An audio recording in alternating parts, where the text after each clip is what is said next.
Hello everybody, welcome back to another Woodworking Wisdom. Today is International Scrabble Day, so we're going to have a little play around and make a Scrabble sign. Okay, real nice, easy one for this. Everyone could have a go at this. Make your own signs, make them personalised, give them as gifts. I see lots of those kind of sayings you get on the walls: live, laugh, love, all that business. So you can, you make whatever you want with these letters. I'm going to show you kind of something that I've been asked to do. So we're going to make a little sign today using Scrabble tiles, or our homemade Scrabble tiles. Okay, so first thing I had to do was to find those images on Google Images, and I just typed in Scrabble tiles, and I'll show you what I found. You get the alphabet. Let's come over onto this one, thank you. So we've got our alphabet just printed off there, and it's got their values of the letters printed in. Really important, those little things. These are really square, so I've kind of rounded them off to make them look a bit more like the tiles on the board game. So I printed those off. And cut out the letters that you want. Each individual letter, you can see we've cut out the letters that we needed for our sign. And I've just got a little T here just to show you as an example of what we're doing. So we've got a bit of masking tape. This is the posh stuff. This is the frog tape. Really nice stuff to use, and of course it doesn't have that really strong tack, so it won't lift any of the fibres of the timber.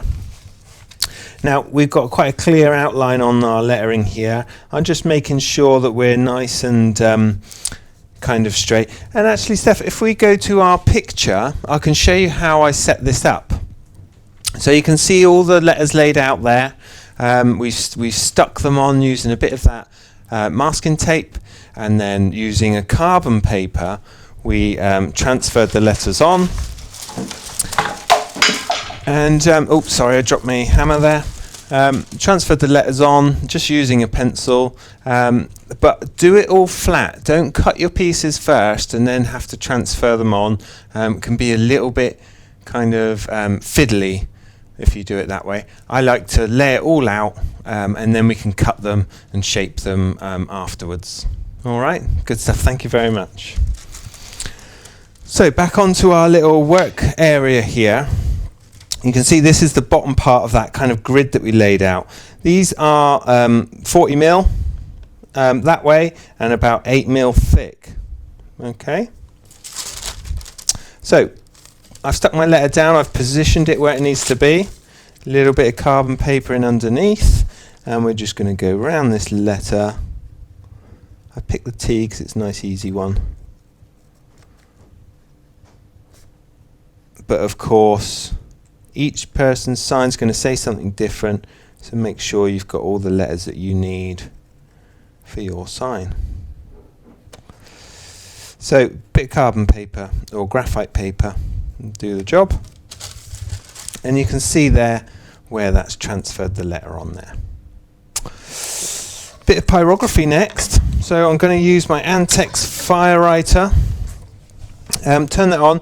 When I'm going around the outside of these letters, I tend to bring the temperature down a little bit, just so we've got that control, we've got that nice clean kind of look to it. Using a sharp tip on the fire writer pen here, that really kind of cuts down into the timber, giving us those nice sharp lines. So you can see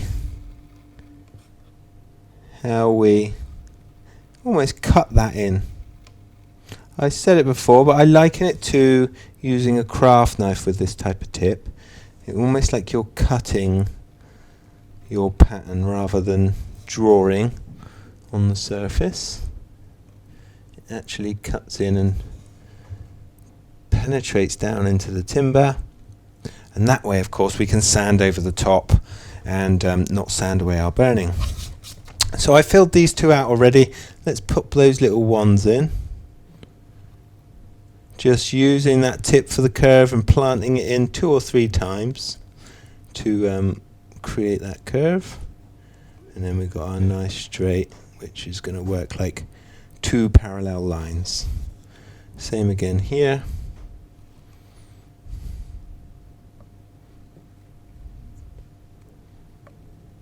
Oops, so just slipped out of that line there. And of course, if you go slower, you're going to get a thicker burn. So a lot about the kind of rate at which you work. Filling these in now, and I'm going to give it a nice little texture. I'm not sure if that quite comes up on camera. We'll show you on the close-up cam in a moment. I'm going to just fill these in, and we can bring our heat up now. So I'm turning my heat up just below the 8 on the ANTEX dial, and we can then burn this in a little bit quicker. And we're really just doing, oops, sorry, put my head in the way. We're doing little lines to fill that colour, give you that nice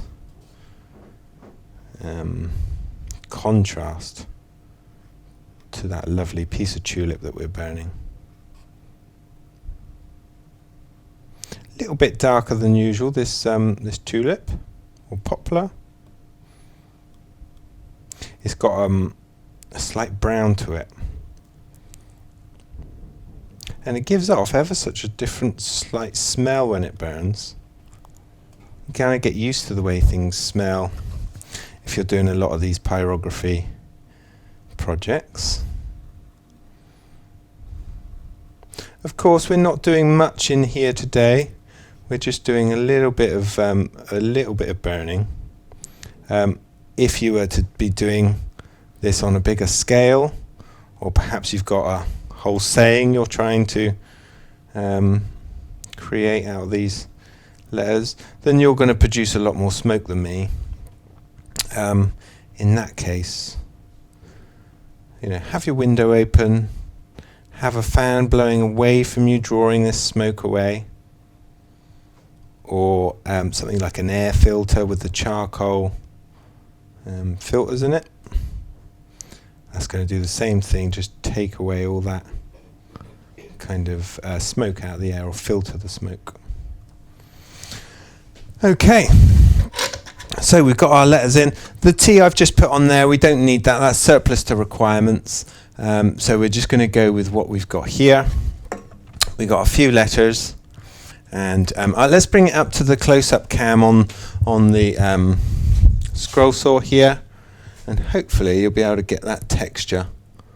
You see those lines running through each of these letters, probably most on the L there, but you get that lovely kind of texture. If you needed to go in with that deeper, spend more time with the burning, this is going to be a sign, so it's not really going to get any kind of wear or anything like that. So I'm happy that it's kind of just burnt just under the surface, and that kind of scorch has gone over the top to kind of fill that colour zone. Okay, so what else do we need to do? We need to cut these out. Sorry, Stat, I've jumped ahead. Let's come back onto our disc sander here. To round the corners off on these, I'm just using a little washer. So pop that so this side and this side meets on those two lines, and just round that corner in. Pop it here, do the same there. So we want that in each of the corners. These Scrabble signs are really, the Scrabble pieces, I should say, have a real definite shape to them, and I think including those little rounded off corners is really important to the look of them. Okay, so where's my goggles? Where have I put my goggles? Just having a quick look for my goggles. I had them just a moment ago, and I've probably buried them under my bits of paper. Here we go, found them. Okay, put them under my bits of paper. So we're good.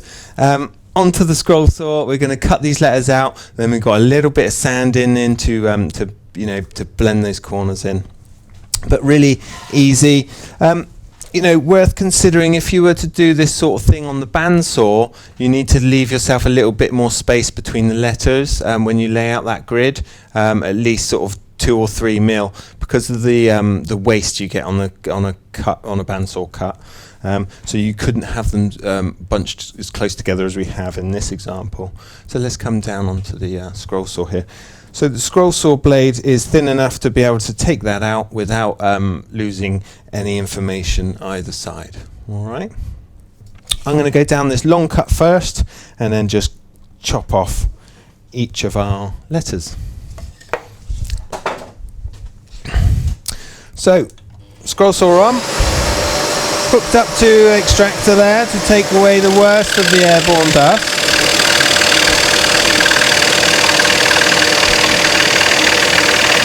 And a nice straight cut.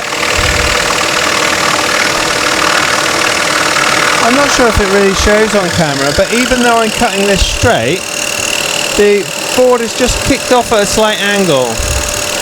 It's not really, you can't really see it on camera, which means that the blade has a bias to one side.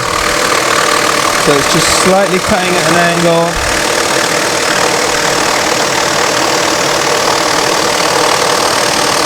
So I guess what I mean is I'm feeding the workpiece through at a slightly skewed angle, not dead straight.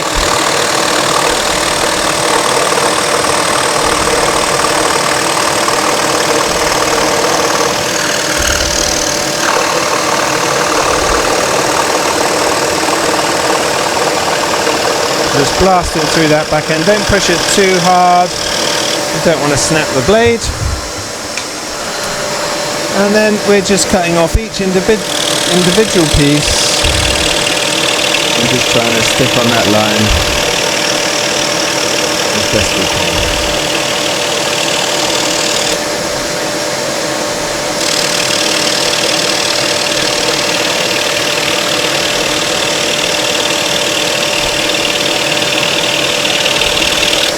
I'm not going to bother trying to cut these corners off. Of course you could. I'm going to do them on the belt and disc sander, just for speed, and perhaps it'll come out a little bit more of a natural curve.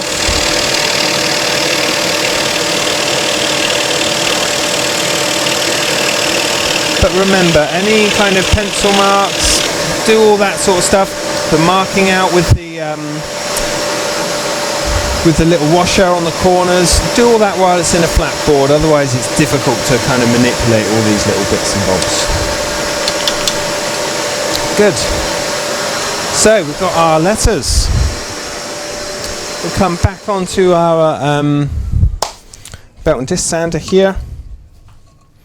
We've got our extractor just down here. Let's just come back onto main camera a moment, Steph, while I refresh this one.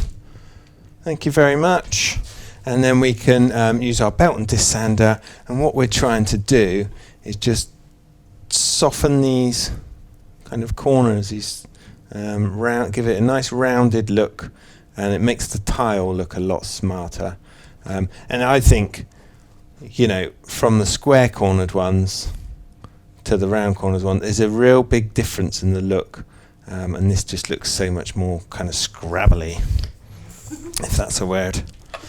I've got a nice clean disc on here. I've just cleaned that off with our little abrasive cleaner. I'm going to pop the extractor on and the machine on. Quite fast running this little craft belt and disc sander. So it's going to remove the material really quickly. So we want to just keep that moving. Don't feed it into don't put too much forwards pressure on it, because it will just sand the material away and start eating into the project. So nice gentle touch, come around those corners, keep it moving, and then a little bit on each side. And that corner there. So nice and easy. We've got a little bit of fluff on the back, but we can dress that off with just a bit of hand abrasive. So let's go through our letters.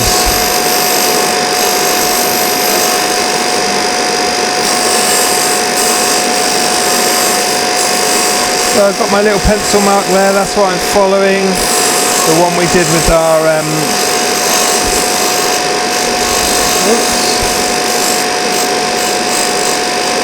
the one we did with the washer. So I took a little bit too much off there. Want those nice gentle rounds. Yeah, just sanding up to those washer marks. Again, nice gentle touch, and we always work on this side of the machine.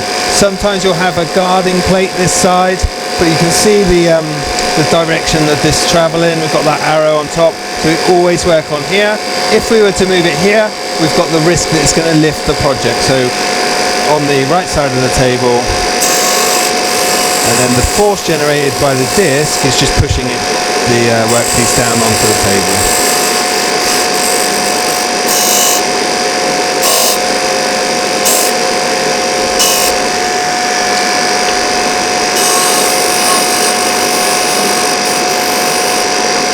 So you can see how quick and easy that is, just to work that back and forth. Obviously watch your knuckles, and if you're going for kind of life-size Scrabble bits, they're obviously a bit smaller than this, so just extra caution when coming close to that disc.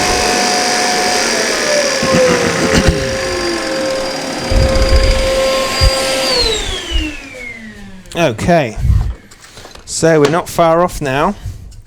Any of this kind of fluff on the back, a little bit of abrasive, just kind of rake that along, and that's going to knock off all that kind of breakout. This one's perhaps a little bit too rough. It's actually kind of putting almost a little chamfer on there, which actually looks quite nice. I might go around and do that on all of them. But we just want to get rid of these little kind of fluffy bits. Let's come up to our close-up cam just so we can see that. On here, this isn't from the scroll saw. That's off of the sanding table, and it's these kind of bits here we're trying to lose. All right, so a bit of abrasive, and just whip that off. Okay, so we've got our letters. Remember, you want to go around all of these. If you've done a bit of pyro, you might get the odd bit of dust off of here or off the saw. It might just sit in those little lines that we've cut. But that's the problem with that texture. As soon as you get an oil or something on there, that's just going to wash away that material. I've got a little bit of carbon left here, so I would go around and sand these up, make them all super tidy, ready for your sign. Now, let's see if this is going to work. I think I might need to push the old disc sander back out the way so we can bring in our sign. I've just got a cork board here just for just for today. But what we should really go for is something that you can stick it on. Sorry, I'm fighting to get on camera here. So, what's this going to say? Let me find my letters.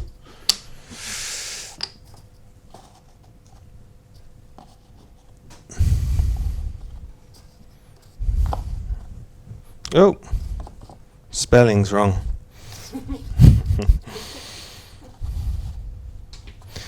No, I can't remember how we did this. I think I've got too many letters now.